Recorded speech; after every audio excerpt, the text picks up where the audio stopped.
नमस्कार। मेरे चैनल युग ऑफ ऑथर्स में आप सबका स्वागत है। आज हम प्रेमचंद की 35वीं कहानी पढ़ेंगे जिसका नाम है अलग्योझा। चलिए तो शुरू करते हैं। भोला महतो ने पहली स्त्री के मर जाने के बाद दूसरी सगाई की तो उसके लड़के रघु के लिए बुरे दिन आ गए। रघु की उम्र उस समय केवल 10 वर्ष की थी। चैन से गांव में गुल्ली डंडा खेला करता था। माँ के आते ही चक्की में जुतना पड़ा। पन्ना रूपवती स्त्री थी और रूप और गर्भ में चोली दामन का नाता है। वह अपने हाथों से कोई काम न करती। गोबर रघु निकालता, बैलों को सानी रघु देता, रघु ही झूठे बर्तन मांजता। भोला की आंखें कुछ ऐसी फिरी कि उसे अब रघु में सब बुराइयां ही बुराइयां नजर आती। पन्ना की बातों को वह प्राचीन मर्यादानुसार आंखें बंद करके मान लेता था। रघु की शिकायतों की जरा परवाह ना करता। नतीजा यह हुआ कि रघु ने शिकायत करना ही छोड़ दिया। किसके सामने रोए? बाप ही नहीं, सारा गांव उसका दुश्मन था। बड़ा जिद्दी लड़का है। पन्ना को तो कुछ समझता ही नहीं। बेचारी उसका दुलार करती है, खिलाती पिलाती है। यह उसी का फल है। दूसरी औरत होती तो निभा होता। वह तो कहो, पन्ना इतनी सीधी सादी है कि निभा होता जाता है। सबल की शिकायतें सब सुनते हैं, निर्बल की फरियाद भी कोई नहीं सुनता। रघु का हृदय माँ की ओर से दिन दिन फटता जाता था। यहाँ तक कि 8 साल गुजर गए और एक दिन भोला के नाम भी मृत्यु का संदेश आ पहुंचा। पन्ना के 4 बच्चे थे, 3 बेटे और 1 बेटी। इतना बड़ा खर्च और कमाने वाला कोई नहीं। रघु अब क्यों बात पूछने लगा? यह मानी हुई बात थी।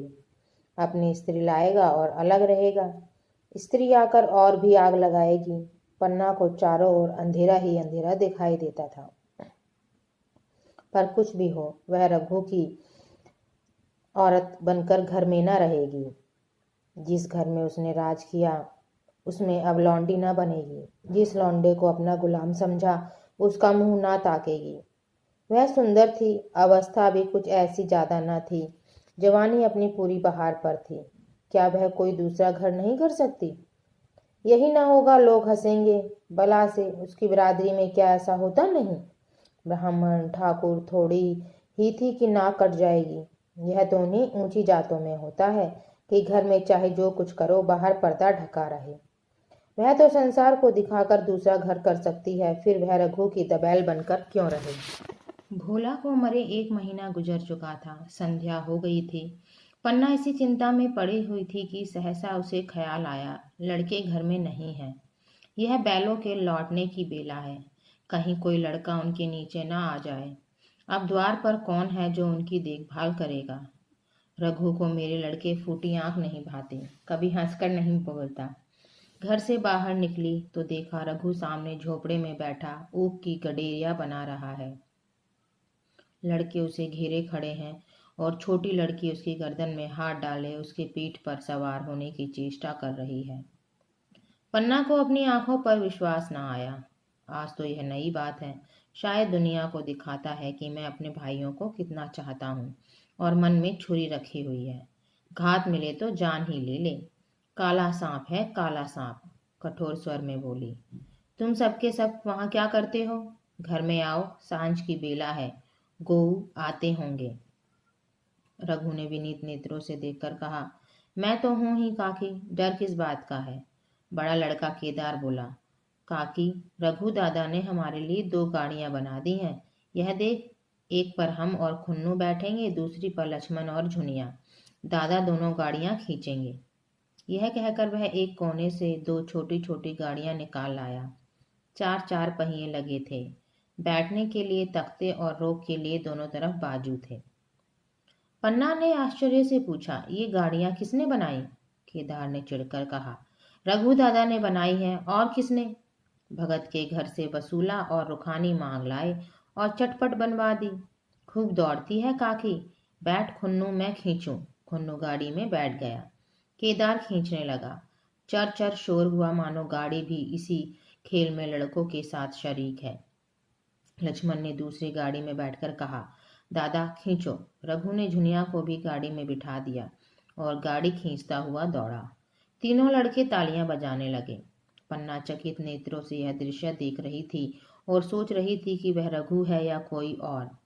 थोड़ी देर के बाद दोनों गाड़ियां लौटी। लड़के घर में जाकर इस यात्रा के अनुभव बयान करने लगे। कितने खुश थे सब, मानो हवाई जहाज पर बैठे आए हों। खुन्नू ने कहा, काकी, सब पेड़ दौड़ रहे थे। लक्ष्मण और बछिया कैसी भागी, सबकी सब दौड़ी। केदार, काकी, रघु दादा दोनों गाड़ियां एक साथ खींच ले जाते हैं। जुनिया सबसे छोटी थी। उसकी व्यंजना शक्ति उछल कूद और नेत्रों तक परिमित थी। तालियां बजा बजा कर नाच रहे थे। खुन्नू, अब हमारे घर भी गाय आ जाएगी काकी। रघु दादा ने गिरधारी से कहा है कि हमें एक गाय ला दो। गिरधारी बोला, कल लाऊंगा। केदार, 3 से दूर देती है काकी, खूब दूध पिएंगे। इतने में रघु भी अंदर आ गया। पन्ना ने अवहेलना की दृष्टि से देखकर बोला, क्यों रघु, तुमने गिरधारी से कोई गाय मांगी है? रघु ने क्षमा प्रार्थना के भाव से कहा, हाँ मांगी तो है, कल लावेगा। पन्ना, रुपए किसके घर से आएंगे, यह भी सोचा है? रघु, सब सोच लिया है काकी। मेरी यह मुहर नहीं है, इसके 25 रुपए मिल रहे हैं। 5 रुपए बछिया के मुजरा दे दूंगा, बस गाय अपनी हो जाएगी। पन्ना सन्नाटे में आ गई। अब उसका अविश्वासी मन भी रघु के प्रेम और सज्जनता को अस्वीकार न कर सका। बोली, मोहर को क्यों बेच देते हो? गाय की अभी कौन जल्दी है? हाथ में पैसे हो जाएं तो ले लेना। सूना सूना गला अच्छा ना लगेगा। इतने दिनों गाय नहीं रही तो क्या लड़के नहीं जिए? रघु दार्शनिक भाव से बोला, बच्चों के खाने पीने के यही दिन है काकी। इस उम्र में ना खाया तो फिर क्या खाएंगे? मोहर पहनना मुझे अच्छा भी नहीं मालूम होता। लोग समझते होंगे बाप तो मर गया, इसे मोहर पहनने की सूझी है। भोला महतो गाय की चिंता ही में चल बसे। ना रुपए आए और ना गाय मिली। मजबूर थे। रघु ने यह समस्या कितनी सुगमता से हल कर दी। आज जीवन में पहली बार पन्ना को रघु पर विश्वास आया। बोली, जब गहना ही बेचना है तो अपनी मुहर क्यों बेचोगे? मेरी हंसुली ले लेना। रघु, नहीं काकी, वह तुम्हारे गले में बहुत अच्छी लगती है। मर्दों को क्या, मुहर पहने या ना पहने। पन्ना, चल मैं बूढ़ी हुई, अब हंसुली पहनकर क्या करना है? तू अभी लड़का है, तेरा गला अच्छा ना लगेगा। रघु मुस्कुराकर बोला, तुम अभी से कैसे बूढ़ी हो गई? गांव में है कौन तुम्हारे बराबर? रघु की सरल आलोचना ने पन्ना को लज्जित कर दिया। उसके रूखे मुरझाए मुख पर प्रसन्नता की लाली दौड़ गई। 5 साल गुजर गए। रघु का सा मेहनती, ईमानदार, बात का धनी दूसरा किसान गांव में न था। पन्ना की इच्छा के बिना कोई काम न करता। उसकी उम्र अब 23 साल की हो गई थी। पन्ना बार बार कहती, भैया बहू को विदा करा लाओ, तब तक नेहर में रहेगी। सब लोग मुझी को बदनाम करते हैं कि यही बहू को नहीं आने देती, मगर रघु टाल देता था। कहता था कि अभी जल्दी क्या है। उसे अपनी स्त्री के रंग ढंग का कुछ परिचय दूसरों से मिल चुका था। ऐसी औरत को घर में लाकर वह अपनी शांति में बाधा नहीं डालना चाहता था। आखिर एक दिन पन्ना ने जिद करके कहा, तो तुम ना लाओगे? कह दिया कि अभी कोई जल्दी नहीं। तुम्हारे लिए जल्दी ना होगी, मेरे लिए तो जल्दी है। मैं आज आदमी भेजती हूँ। पछताओगी काकी, उसका मिजाज अच्छा नहीं है। तुम्हारी बला से, जब मैं उससे बोलूंगी ही नहीं तो क्या हवा से लड़ेगी? रोटियां तो बना लेगी, मुझसे भीतर बाहर का सारा काम नहीं होता। मैं आज बुलाए लेती हूँ। बुलाना चाहती हो बुला लो, मगर फिर यह न कहना कि यह महरिया को ठीक नहीं करता, उसका गुलाम हो गया। ना कहूँगी, जाकर 2 साड़ियाँ और मिठाई ले आ। तीसरे दिन मुलिया मैके से आ गई। दरवाजे पर नगाड़े बजी, शहनाइयों की मधुर ध्वनि आकाश में गूंजने लगी। मुख दिखावे की रस्म अदा हुई। वह इस मरुभूमि में निर्मल जलधारा थी। गेहुआ रंग था, बड़ी बड़ी नोकीली पलकी, कपोलों पर हल्की सुर्खी, आंखों में प्रबल आकर्षण। रघु उसे देखते ही मंत्र मुग्ध हो गया। प्रातःकाल पानी का घड़ा लेकर चलती, तब उसका गेहुआ रंग प्रभात की सुनहरी किरणों से कुंदन हो जाता। मानो उषा अपनी सारी सुगंध, सारा विकास और उन्माद लिए मुस्कुराती चली जाती है। मुलिया मायके से ही जली भुनी आई थी। मेरा शौहर छाती फाड़कर काम करे और पन्ना रानी बनी बैठी रहे, उसके लड़के रईस चादे बने घूमे, मुलिया से यह बर्दाश्त न होगा। वह किसी की गुलामी ना करेगी। अपने लड़के तो अपने होते ही नहीं, भाई किसके होते हैं। जब तक पर नहीं निकलते हैं रघु को घेरे हुए हैं। ज्यों ही जरा सियाने हुए पर झाड़ कर निकल जाएंगे, बात भी ना पूछेंगे। एक दिन उसने रघु से कहा, तुम्हें इस तरह गुलामी करनी हो तो करो, मुझसे ना होगी। रघु, तो फिर क्या करूं, तू ही बता। लड़के तो अभी घर का काम करने लायक भी नहीं है। मुलिया, लड़के रावत के हैं, कुछ तुम्हारे नहीं है। यही पन्ना है जो तुम्हें दाने दाने को तरसाती थी। सब सुन चुकी हूँ। मैं लौंडी बनकर न रहूंगी। रुपए पैसे का मुझे हिसाब नहीं मिलता। ना जाने तुम क्या लाते हो और वह क्या करती है। तुम समझते हो रुपए घर ही में तो हैं, मगर देख लेना तुम्हें जो एक फूटी कौड़ी भी मिले। रघु, रुपए पैसे तेरे हाथ में देने लगूं तो दुनिया क्या कहेगी, यह तो सोचा। मुलिया, दुनिया जो चाहे कहे, दुनिया के हाथों बिकी नहीं हूँ। देख लेना, भाड़ लीप कर हाथ काला ही रहेगा। फिर तुम अपने भाइयों के लिए मरो, मैं क्यों मरूं। रघु ने कुछ जवाब ना दिया। उसे जिस बात का भय था वह इतनी जल्दी सिर आ पड़ी। अब अगर उसने बहुत तथ्यो थम्बो किया तो साल 6 महीने और काम चलेगा, बस आगे यह डोंगा चलता नजर नहीं आता। बकरी की माँ कब तक खैर मनाएगी। एक दिन पन्ना ने महुए का सुखावन डाला। बरसात शुरू हो गई थी। बखार में अनाज गीला हो रहा था। मुलिया से बोली, बहू जरा देखती रहना, मैं तालाब से नहा आऊं। मुलिया ने लापरवाही से कहा, मुझे नींद आ रही है, तुम बैठकर देखो। एक दिन न नहाओगी तो क्या होगा। पन्ना ने साड़ी उतार कर रख दी, नहाने न गई। मुलिया का वार खाली गया। कई दिन के बाद एक शाम को पन्ना धान रोप कर लौटी। अंधेरा हो गया था। दिन भर की भूखी थी। आशा थी बहू ने रोटी बना रखी होगी, मगर देखा तो यहाँ चूल्हा ठंडा पड़ा हुआ था और बच्चे मारे भूखे तड़प रहे थे। पन्ना ने आहिस्ते से पूछा, आज अभी चूल्हा नहीं जला। केदार ने कहा, आज दोपहर को भी चूल्हा नहीं जला काकी, भाभी ने कुछ बनाया ही नहीं। पन्ना, तो तुम लोगों ने खाया क्या। केदार, कुछ नहीं, रात की रोटियां थीं, खुन्नू और लक्ष्मण ने खाई, मैंने सत्तू खा लिया। पन्ना, और बहू। केदार, वह पड़ी सो रही है, कुछ नहीं खाया। पन्ना ने उसी वक्त चूल्हा जलाया और खाना बनाने बैठ गई। आटा गूंथती थी और रोती थी। क्या नसीब है, दिन भर खेत में जली, घर आई तो चूल्हे के सामने जलना पड़ा। केदार का 14वां साल था। भाभी के रंग ढंग देखकर सारी स्थिति समझ रहा था। बोला, काकी भाभी अब तुम्हारे साथ रहना नहीं चाहती। पन्ना ने चौंक कर पूछा, क्या कुछ कहती थी। केदार, कहती कुछ नहीं थी, मगर है उसके मन में यही बात। फिर तुम क्यों नहीं उसे छोड़ देती, जैसे चाहे रहे, हमारा भी भगवान है। पन्ना ने दांतों से जीभ दबाकर कहा, चुप, मेरे सामने ऐसी बात भूल कर भी ना कहना। रघु तुम्हारा भाई नहीं, तुम्हारा बाप है। मुलिया से कभी बोलोगे तो समझ लेना, जहर खा लूंगी। दशहरे का त्योहार आया। इस गांव से कोस भर एक पूर्वे में मेला लगता था। गांव की सब लड़के मेला देखने चले। पन्ना भी लड़कों के साथ चलने को तैयार हुई, मगर पैसे कहाँ से आए। कुंजी तो मुलिया के पास थी। रघु ने आकर मुलिया से कहा, लड़के मेले जा रहे हैं, सबों को 2-2 पैसे दे दो। मुलिया ने त्योरियां चढ़ाकर कहा, पैसे घर में नहीं है। रघु, अभी तो तिलहन बिका था, क्या इतनी जल्दी रुपए उठ गए। मुलिया, हाँ उठ गए। रघु, कहाँ उठ गए, जरा सुनो। आज त्योहार के दिन लड़के मेला देखने ना जाएंगे। मुलिया, अपनी काकी से कहो पैसे निकालें, गाड़ कर क्या करेंगी। खूंटी पर कुंजी लटक रही थी। रघु ने कुंजी उतारी और चाह की संदूक खोले कि मुलिया ने उसका हाथ पकड़ लिया और बोली, कुंजी मुझे दे दो, नहीं तो ठीक ना होगा।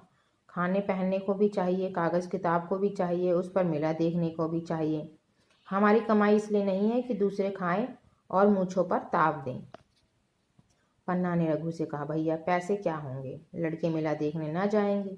रघु ने झुड़क कर कहा, मेला देखने क्यों ना जाएंगे, सारा गांव जा रहा है, हमारे ही लड़के ना जाएंगे। यह कहकर रघु ने अपना हाथ छुड़ा लिया और पैसे निकालकर लड़कों को दे दिए। मगर कुंजी जब मुलिया को देने लगा तब उसने उसे आंगन में फेंक दिया और मुंह लपेट कर लेट गई।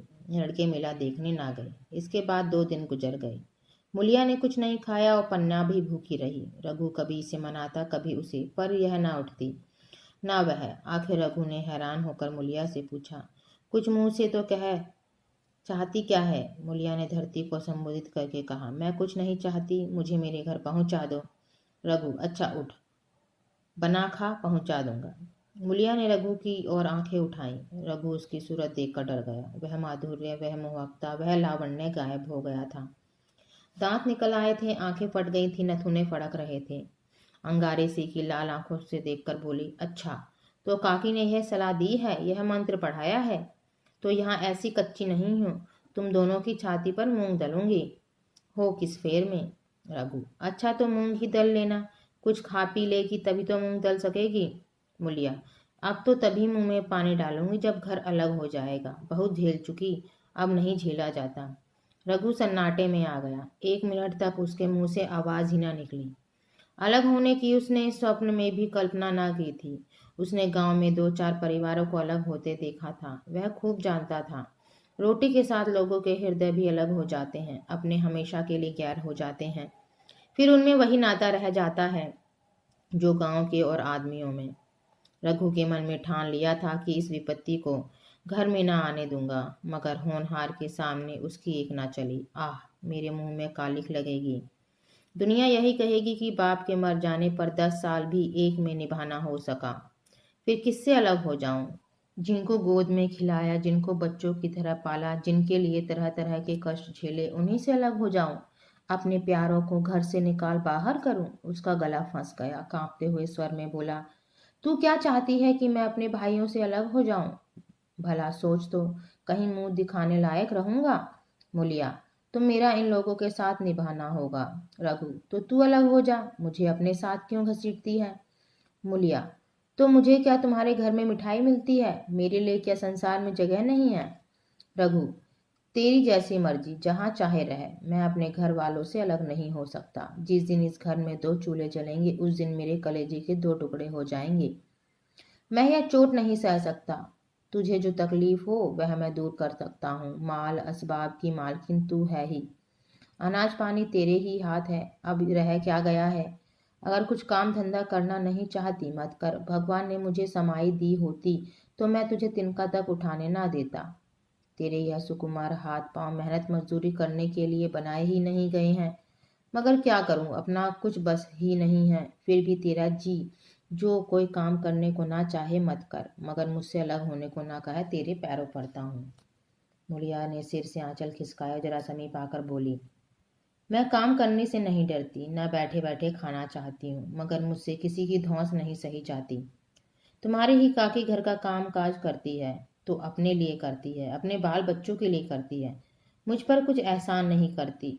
फिर मुझ पर धौंस क्यों जमाती है? उन्हें अपने प्यारे बच्चे होंगे, मुझे तो तुम्हारा आसरा है। मैं अपनी आंखों से यह नहीं देख सकती कि सारा घर तो चैन करे, जरा जरा से बच्चे तो दूध पिए, और जिसके बलबूते पर गृहस्थी बनी हुई है वह मट्ठे को तरसे, कोई उसका पूछने वाला ना हो। जरा अपना मुंह तो देखो, कैसी सूरत निकल आई है। औरों के तो 4 बरस में अपने पट्टे तैयार हो जाएंगे, तुम तो 10 साल में खाट पर पड़ जाओगे। बैठ जाओ, खड़े क्यों हो? क्या मारकर भागोगे? मैं तुम्हें जबरदस्ती न बांध लूंगी, या मालकिन का हुक्म नहीं है। सच कहूँ तुम बड़े कटकलेजी हो। मैं जानती ऐसे निर्मोही इससे पाला पड़ेगा तो इस घर में भूल से ना आती। आती भी तो मन न लगाती, मगर अब तो मन तुमसे लग गया। घर भी जाऊं तो मन यहाँ ही रहेगा, और तुम जो हो मेरी बात नहीं पूछते। मुलिया की रसीली बातें रघु पर कोई असर न डाल सकी। वह उसी रुखाई से बोला, मुलिया, मुझसे यह ना होगा। अलग होने का ध्यान करते ही मेरा मन न जाने कैसा हो जाता है। यह चोट मुझसे ना सही जाएगी। मुलिया ने परिहास करके कहा, तो चूड़ियां पहनकर अंदर बैठो। लाओ मैं मूछें लगा लूं। मैं तो समझती थी कि तुम में भी कुछ कस बल है, अब देखती हूँ तो निरे मिट्टी के लौंदे हो। पन्ना दलान में खड़ी दोनों की बातचीत सुन रही थी। अब उससे न रहा गया, सामने आकर रघु से बोली, जब वह अलग होने पर तुली हुई है फिर तुम क्यों उसे जबरदस्ती मिलाए रखना चाहते हो? तुम उसे लेकर रहो, हमारे भगवान मालिक हैं। जब महतो मर गए थे और कहीं पत्ती की भी छां न थी, जब उस वक्त भगवान ने निभा दिया तो अब क्या डर? अब तो भगवान की दया से तीनों लड़के सयाने हो गए हैं, अब कोई चिंता नहीं। रघु ने आंसू भरी आंखों से पन्ना को देखकर कहा, काकी तू भी पागल हो गई है क्या? जानती नहीं 2 रोटियां होते ही 2 मन हो जाते हैं। पन्ना, जब वह मानती ही नहीं तब तुम क्या करोगे? भगवान की मर्जी होगी तो कोई क्या करेगा। प्रारब्ध में जितने दिन एक साथ रहना लिखा था उतने दिन रहे। अब उसकी यही मर्जी है तो यही सही। तुमने मेरे बाल बच्चों के लिए जो कुछ किया वह भूल नहीं सकती। तुमने इनके सिर हाथ ना रखा होता तो आज इनकी ना जाने क्या गति होती, ना जाने किसके द्वार पर ठोकरे खाते होते, ना जाने कहाँ कहाँ भीख मांगते फिरते। तुम्हारा जस मरते दम तक गाऊंगी। अगर मेरी खाल तुम्हारे जूते बनाने के काम आए तो खुशी से दे दूं। चाहे तुमसे अलग हो जाऊं, पर जिस घड़ी पुकारोगे कुत्ते की तरह दौड़े आऊंगी। यह भूलकर बिना सोचना कि तुमसे अलग होकर मैं तुम्हारा बुरा चेतूंगी। जिस दिन तुम्हारा अनभल मेरे मन में आएगा उसी दिन विष खाकर मर जाऊंगी।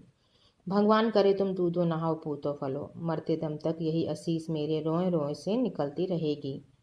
और अगर लड़के भी अपने बाप के हैं तो मरते दम तक तुम्हारा पोस मानेंगे। यह कहकर पन्ना रोती हुई वहां से चली गई। रघु वही मूर्ति की तरह बैठा रहा। आसमान की ओर टकटकी लगी थी और आंखों से आंसू बह रहे थे।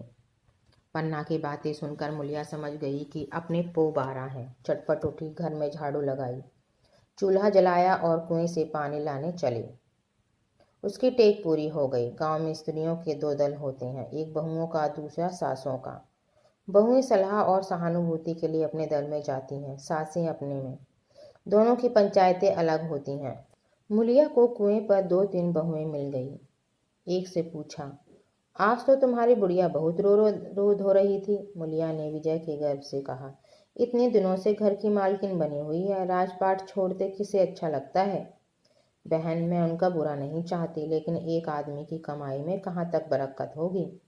मेरे भी तो यही खाने पीने पहनने ओढ़ने के दिन हैं। अभी उनके पीछे मरो, फिर बाल बच्चे हो जाएं, फिर उनके पीछे मरो, सारी जिंदगी रोते ही कट जाए।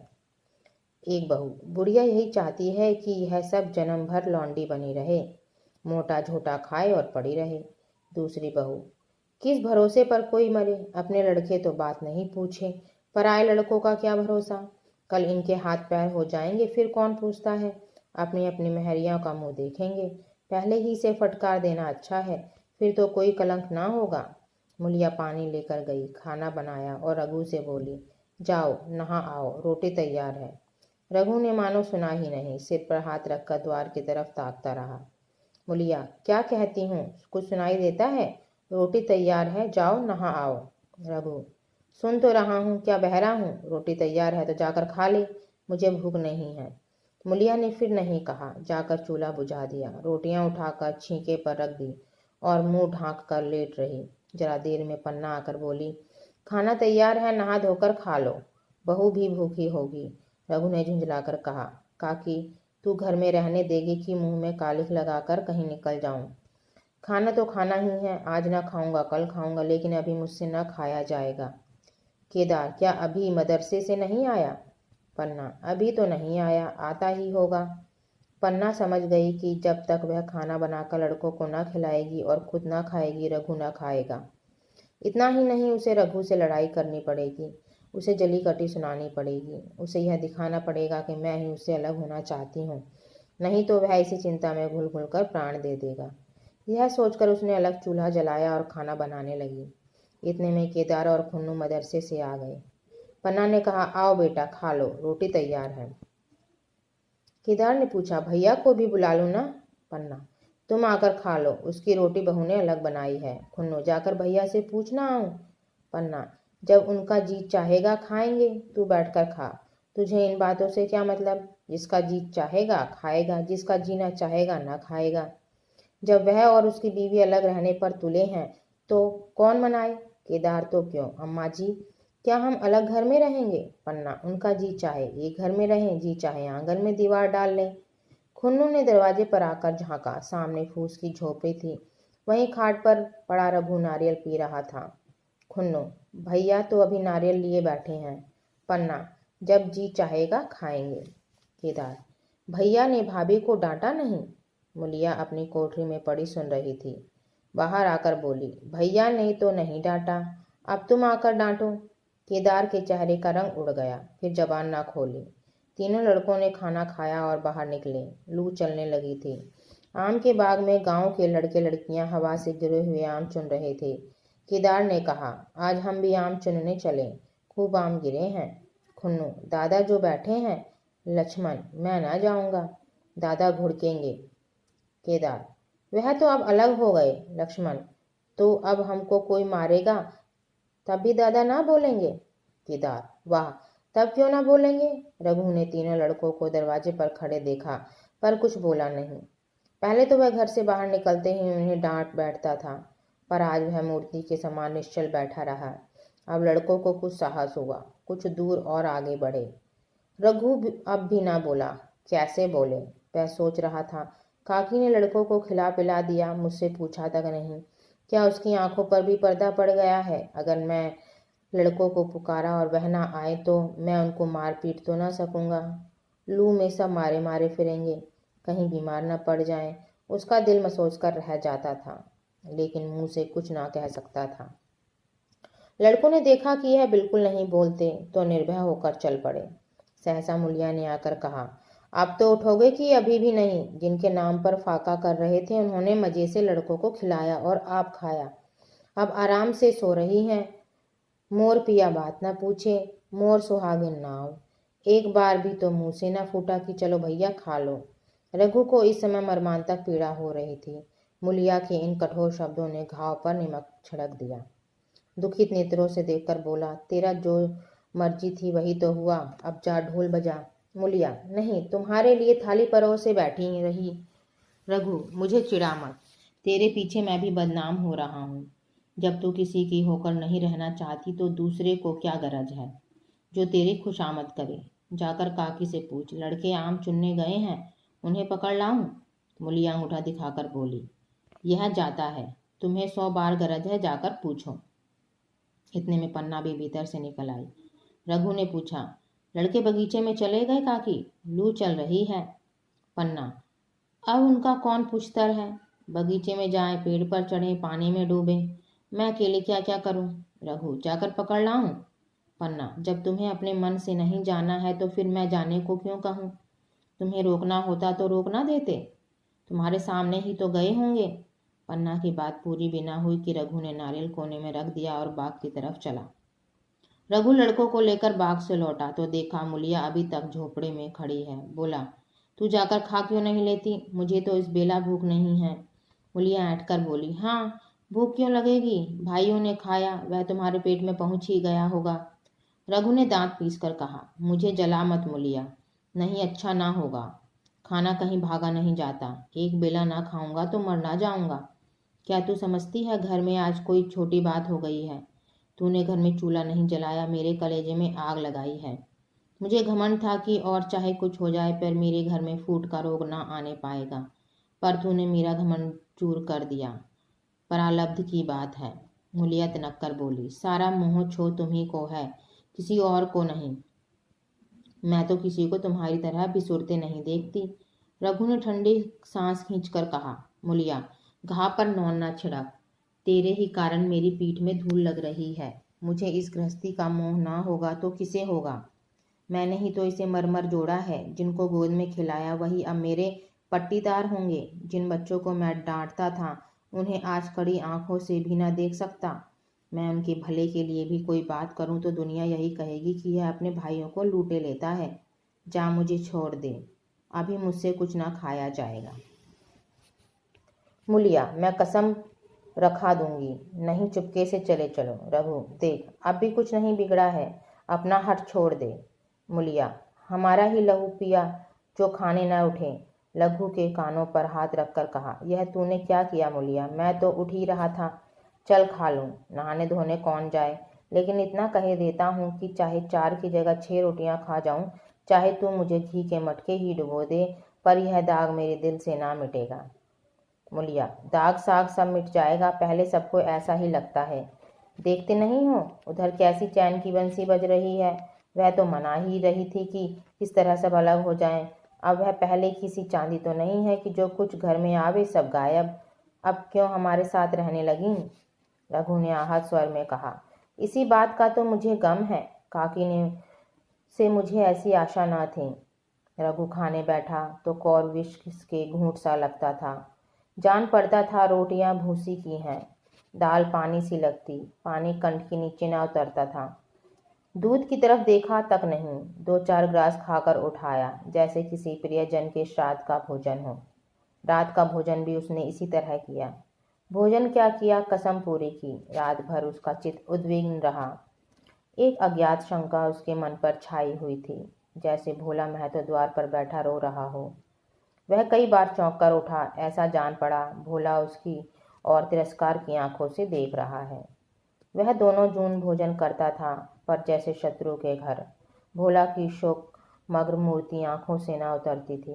रात को उसे नींद न आती। वह गांव में निकलता तो इस तरह मुंह चुराए, सिर झुकाए, मानो गो हत्या की हो। 5 साल गुजर गए।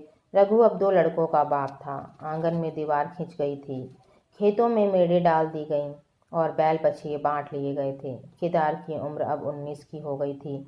उसने पढ़ना छोड़ दिया था और खेती का काम करता था। खुन्नू गाय चराता था। केवल लक्ष्मण अब तक मदरसे जाता था। पन्ना और मुलिया दोनों एक दूसरे की सूरत से चलती थीं। मुलिया के दोनों लड़के बहुधा पन्ना ही के पास रहते, वहीं उन्हें उपटन मलती, वही काजल लगाती, वही गोद में लिए फिरती, मगर मुलिया के मुंह से अनुग्रह का एक शब्द भी न निकलता। न पन्ना ही इसकी इच्छुक थी। वह जो कुछ करती निर्व्याज भाव से करती थी। उसके 2-2 लड़के अब कमाऊ हो गए थे। लड़की खाना पका लेती थी, वह खुद ऊपर का काम कर लेती थी। इसके विरुद्ध रघु अपने घर का अकेला था। वह भी दुर्बल, अशक्त और जवानी में बूढ़ा। अभी आयु 30 वर्ष से अधिक न थी, लेकिन बाल खिचड़ी हो गए थे। कमर भी झुक चली थी। खांसी ने जीर्ण कर रखा था। देखकर दया आती थी। और खेती पसीने की वस्तु है। खेती की जैसी सेवा होनी चाहिए वह उससे ना हो पाती, फिर अच्छी फसल कहाँ से आती।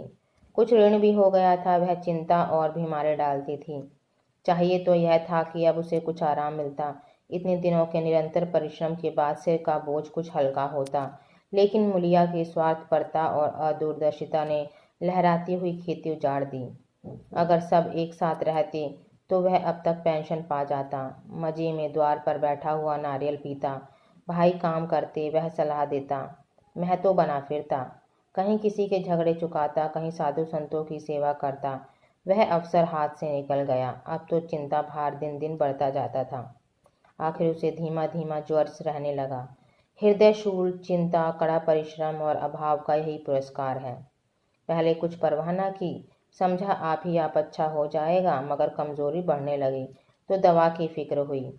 जिसने जो बता दिया खा लिया। डॉक्टरों और वैद्यों के पास जाने की सामर्थ्य कहाँ, और सामर्थ्य भी होती तो रुपए खर्च कर देने के सिवा और नतीजा ही क्या था। जीर्ण ज्वर की औषधि आराम और पुष्टिकारक भोजन है। न वह बसंत मालती का सेवन कर सकता था और न आराम से बैठकर बलवर्धक भोजन कर सकता था।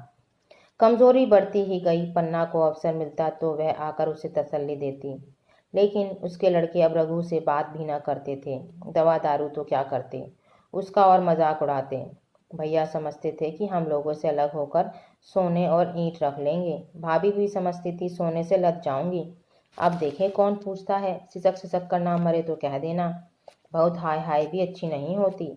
आदमी उतना काम करे जितना हो सके, यह नहीं कि रुपए के लिए जान दे दे। पन्ना कहती, रघु बेचारे का कौन दोष है। केदार कहता, चल मैं खूब समझता हूँ। भैया की जगह मैं होता तो डंडे से बात करता। मजाक थी कि औरतें जिद करती। यह सब भैया की चाल थी, सब सदी बदी बात थी। आखिर एक दिन रघु का टिमटिमाता हुआ जीवन दीपक बुझ गया। मौत ने सारी चिंताओं का अंत कर दिया। अंत समय उसने केदार को बुलाया था, पर केदार को ऊख में पानी देना था। डरा कहीं दवा के लिए न भेज दे, बहाना बना दिया। मुलिया का जीवन अंधकार में हो गया। जिस भूमि पर उसने मंसूबों की दीवार खड़ी की थी वह नीचे से खिसक गई थी। जिस खूंटे के बल पर वह उछल रही थी वह उखड़ गया था। गांव वालों ने कहना शुरू किया, ईश्वर ने कैसा तत्काल दंड दिया। बेचारी मारी लाज के अपने दोनों बच्चों को लिए रोया करती। गांव में किसी को मुंह दिखाने का साहस न होता। प्रत्येक प्राणी उससे यह कहता हुआ मालूम होता था, मारे घमंड के धरती पर पांव न रखती थी। आखिर सजा मिल गई कि नहीं। अब इस घर में कैसे निर्वाह होगा। वह किसके सहारे रहेगी, किसके बल पर खेती होगी। बेचारा रघु बीमार था, दुर्बल था, पर जब तक जीता रहा अपना काम करता रहा। मारे कमजोरी के कभी कभी सिर पकड़कर बैठ जाता और जरा दम लेकर फिर हाथ चलाने लगता था। सारी खेती तहस नहस हो रही थी। उसे कौन संभालेगा। अनाज की डांठें खलियान में पड़ी थीं। ऊख अलग सूख रही थी, वह अकेले क्या क्या करेगी। फिर सिंचाई अकेले आदमी का तो काम नहीं। 3-3 मजदूरों को कहाँ से लाए, गांव में मजदूर थे ही कितने। आदमियों के लिए खींचातानी हो रही थी, क्या करे क्या ना करे। इस तरह 13 दिन बीत गए। क्रियाक्रम से छुट्टी मिली। दूसरे ही दिन सवेरे मुलिया ने दोनों बालकों को गोद में उठाया और अनाज मांडने चली। खलियान में पहुंचकर उसने एक को तो पेड़ के नीचे घास के नरम बिस्तर पर सुला दिया और दूसरे को वहीं बैठाकर अनाज मांडने लगी। बैलों को हाँकती थी और रोती थी। क्या इसीलिए भगवान ने उसको जन्म दिया था? देखते देखते क्या से क्या हो गया। इन्हीं दिनों पिछले साल भी अनाज मांडा गया था। वह रघु के लिए लोटे में शरबत और मटर की घुंघनी लेकर आई थी। आज कोई उसके आगे ना पीछे, लेकिन किसी की लौंडी तो नहीं हूँ।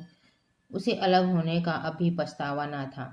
एकाएक छोटे बच्चे का रोना सुनकर उसने उधर ताका तो बड़ा लड़का उसे चुमकार कर कह रहा था, भैया तुम चुप रहो, चुप रहो। धीरे धीरे उसके मुंह पर हाथ फेरता था और चुप कराने के लिए विकल था। जब बच्चा किसी तरह न चुप हुआ तो वह खुद उसके पास लेट गया और उसे छाती से लगाकर प्यार करने लगा। मगर जब यह प्रयत्न भी सफल न हुआ तो वह रोने लगा। उसी समय पन्ना दौड़ी आई और छोटे बालक को गोद में उठाकर प्यार करती हुई बोली, लड़कों को मुझे क्यों न दे आई बहू। हाय हाय, बेचारा धरती पर पड़ा लौट रहा है। जब मैं मर जाऊं तो जो चाहे करना, अभी तो जीती हूँ। अलग हो जाने से बच्चे तो अलग नहीं हो गए। मुलिया ने कहा, तुम्हें भी तो छुट्टी नहीं थी अम्मा, क्या करती। पन्ना, तो तुझे यहाँ आने की ऐसी क्या जल्दी थी? डांड मांड न जाती। 3-3 लड़के तो हैं और किस दिन काम आएंगे। केदार तो कल ही मारने को कह रहा था, पर मैंने कहा पहले ऊख में पानी दे लो, फिर आज मारना। मंडाई तो 10 दिन बाद भी हो सकती है। ऊख की सिंचाई ना हुई तो ऊख सूख जाएगी। कल से पानी चढ़ा हुआ है, परसों तक खेत पुर जाएगा, तब मंडाई हो जाएगी। तुझे विश्वास ना आएगा, जब से भैया मरे हैं केदार को बड़ी चिंता हो गई है। दिन में 100-100 बार पूछता है, भाभी बहुत रोती तो नहीं है, देख लड़के भूखे तो नहीं हैं। कोई लड़का रोता है तो दौड़ा आता है, देख अम्मा क्या हुआ, बच्चा क्यों रोता है। कल रोकर बोला, अम्मा मैं जानता कि भैया इतनी जल्दी चले जाएंगे तो उनकी कुछ सेवा कर लेता। कहाँ जगाए जगाए उठता था। अब देखती हो वह रात से उठकर काम में लग जाता है। खुन्नू कल जरा सा बोला, पहले हम अपनी ऊख में पानी दे लेंगे तब भैया की ऊख में देंगे। इस पर केदार ने ऐसा डांटा कि खुन्नू के मुंह से फिर बात ना निकली। बोला, कैसी तुम्हारी और कैसी हमारी ऊख। भैया ने जिला न लिया होता तो आज या तो मर गए होते या कहीं भीख मांगते होते। आज तुम बड़े ऊख वाले बने हो। यह उन्हीं का पुण्य प्रताप है कि आज भले आदमी बने बैठे हो। परसों रोटी खाने को बुलाने गई तो मढ़ैया में बैठा रो रहा था। पूछा क्यों रोता है, तो बोला, अम्मा भैया इसी अलगोजा के दुख से मर गए। नहीं अभी उनकी उम्र ही क्या थी, या उस वक्त ना सूझा, नहीं उनसे क्या बिगाड़ करते। यह कहकर पन्ना ने मुलिया की ओर संकेतपूर्ण दृष्टि से देखकर कहा, तुम्हें वह अलग ना रहने देगा बहू। कहता है भैया हमारे लिए मर गए तो हम भी उनके बाल बच्चों के लिए मर जाएंगे। मुलिया के आंखों से आंसू जारी थे। पन्ना की बातों में आज सच्ची वेदना, सच्ची सांत्वना, सच्ची चिंता भरी हुई थी। मुलिया का मन कभी उसकी ओर इतना आकर्षित न हुआ था। जिनसे उसे व्यंग्य और प्रतिकार का भय था वह इतने दयालु, इतने शुभेच्छु हो गए थे। आज पहली बार उसे अपने स्वार्थपरता पर लज्जा आई। पहली बार आत्मा ने अलगोजे पर धिक्कारा। इस घटना को हुए 5 साल गुजर गए। पन्ना आज बूढ़ी हो गई। केदार घर का मालिक है, मुलिया घर की मालकिन है। खुन्नू और लक्ष्मण के विवाह हो चुके हैं मगर केदार अभी तक कुंवारा है। कहता है मैं विवाह ना करूँगा। कई जगहों से बातचीत हुई, कई सगाइयाँ आई पर उसने हामी ना भरी। पन्ना ने कंपे लगाए, जाल फैलाए पर वह ना फंसा। कहता औरतों से कौन सुख है। महरिया घर में आई और आदमी का मिजाज बदला। फिर जो कुछ है वह महरिया है। माँ बाप भाई बंधु सब पराए हैं। जब भैया जैसे आदमी का मिजाज बदल गया तो फिर दूसरों की क्या गिनती। 2 लड़के भगवान के दिए हैं और क्या चाहिए। बिना ब्याह किए 2 बेटे मिल गए, इससे बढ़कर और क्या होगा। जिसे अपना समझो वह अपना है, जिसे गैर समझो वह गैर। एक दिन पन्ना ने कहा, तेरा वंश कैसे चलेगा। केदार, मेरा वंश तो चल रहा है, दोनों लड़कों को अपना ही समझता हूँ। पन्ना, समझने ही पर है तो तुम मलिया को भी अपनी महरिया समझता होगा। केदार ने झेंपते हुए कहा, तुम तो गाली देती हो अम्मा। पन्ना, गाली कैसी, तेरी भाभी ही तो है। केदार, मेरे जैसे लठ गंवार तो वह क्यों पूछने लगी। पन्ना, तू करने को कहे तो मैं उससे पूछूं। केदार, नहीं मेरी अम्मा, कहीं रोने गाने ना लगे। पन्ना, तेरा मन हो तो मैं बातों बातों में उसके मन की था लूं। केदार, मैं नहीं जानता, जो चाहे कर। पन्ना केदार के मन की बात समझ गई। लड़के का दिल मुलिया पर आया हुआ है, पर संकोच और भय के मारे कुछ नहीं कहता। उसी दिन उसने मुलिया से कहा, क्या करूं बहू, मन की लालसा मन ही में रह जाती है। केदार का घर भी बस जाता तो मैं निश्चिंत हो जाती। मुलिया, वह तो करने को ही नहीं कहते। पन्ना, कहता है ऐसी औरत मिले जो घर में मेल से रहे तो कर लो। मुलिया, ऐसी औरत कहाँ मिलेगी, कहीं ढूंढो। पन्ना, मैंने ढूंढ लिया है। मुलिया, सच, किस गांव की है। पन्ना, अभी न बताऊंगी, मुदा यह जानती हूँ कि उससे केदार की सगाई हो जाए तो घर बन जाए और केदार की जिंदगी भी सुफल हो जाए। न जाने लड़की मानेगी कि नहीं। मुलिया, मानेगी क्यों नहीं अम्मा, ऐसा सुंदर कमाऊ सुशील वर और कहाँ मिल जाता है। उस जन्म का कोई साधु महात्मा है, नहीं तो लड़ाई झगड़े के डर से कौन बिन ब्याह रहता है। कहाँ रहती है, मैं जाकर उसे मना लाऊंगी। पन्ना, तू चाहे तो उसे मना ले, तेरे ही ऊपर है। मुलिया, मैं आज ही चली जाऊंगी अम्मा, उसके पैरों पड़कर मना लाऊंगी। पन्ना, बता दूं वह तू ही है। मुलिया लजाकर बोली, तुम तो अम्मा जी गाली देती हो। पन्ना, गाली कैसी, देवर ही तो है। मुलिया, मुझ जैसी बुढ़िया को वह क्यों पूछेंगे। पन्ना, वह तुझी पर दांत लगाए बैठा है, तेरे सिवा कोई और उसे भाती ही नहीं। डर के मारे कहता नहीं, पर उसके मन की बात मैं जानती हूँ। वैधव्य के शौक से मुरझाया हुआ मुलिया का पीत वदन कमल की भांति अरुण हो उठा। 10 वर्षों में जो कुछ खोया था वह इसी एक क्षण में मानो ब्याज के साथ मिल गया। वही लावण्य, वही विकास, वही आकर्षण, वही लोच। तो आप सबको ये कहानी कैसी लगी, कमेंट बॉक्स में जरूर लिखना। धन्यवाद।